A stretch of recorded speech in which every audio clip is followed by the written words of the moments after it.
6 months. That's how long it took to go from, I'm going to build an empire, to sitting on the floor of an office I could no longer afford. It started the way every disaster starts, with an idea I was way too excited about at 2 a.m. I'd found the gap in the market, the thing nobody else had thought of, except, several other people had thought of it. I just hadn't Googled hard enough yet. I didn't validate it. I didn't talk to a single potential customer. I just believed, which turns out is not a business strategy. It's a vibe. I quit my job, drained my savings, signed a lease on a tiny office because I figured a real business needs a real address. Looking back, my real business needed a laptop and patience, not a lease. I spent more time picking a font for my logo than I did figuring out if anyone actually wanted what I was selling. I had branded pens before I had a single paying customer. Priorities, right? Month 1, I told myself it takes time to build momentum.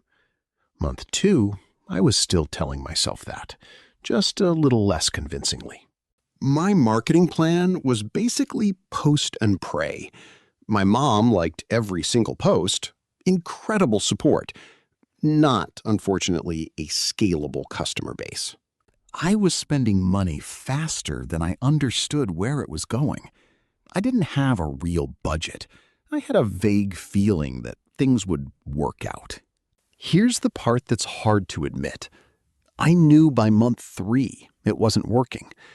But I kept saying, it's picking up, out loud, mostly to convince myself, because saying it felt safer than facing it. Denial is expensive. Mine cost me exactly 6 months and every dollar I had. I doubled down instead of stepping back. More money into ads that weren't converting. More hours into a version of the product nobody had actually asked for. I was busy, just busy going nowhere. The day I closed it down wasn't dramatic. No big speech, no dramatic montage, just paperwork, a handshake, and a very quiet drive home. I sat in that empty office and did the math on everything I'd lost. The savings, the time, the version of myself who thought this was going to work. And for a minute, I let myself feel like a complete failure. Then I asked myself one question. What actually went wrong? Not to punish myself, to actually learn something from 6 months I couldn't get back. So here's what I'd actually do differently if I could go back. 1. Talk to real people before building a single thing. Not friends who'll be nice to you, strangers who have no reason to lie. 2. Start embarrassingly small. No office, no branded pens, no logo, just proof that one person will actually pay you for this. 3. Set a real number and a real deadline. If it's not working by then, that's not failure. That's data. Data I ignored for way too long. And 4.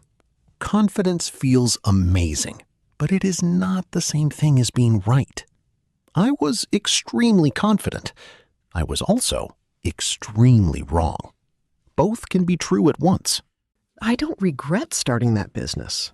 I regret how I started it. The failure wasn't the idea.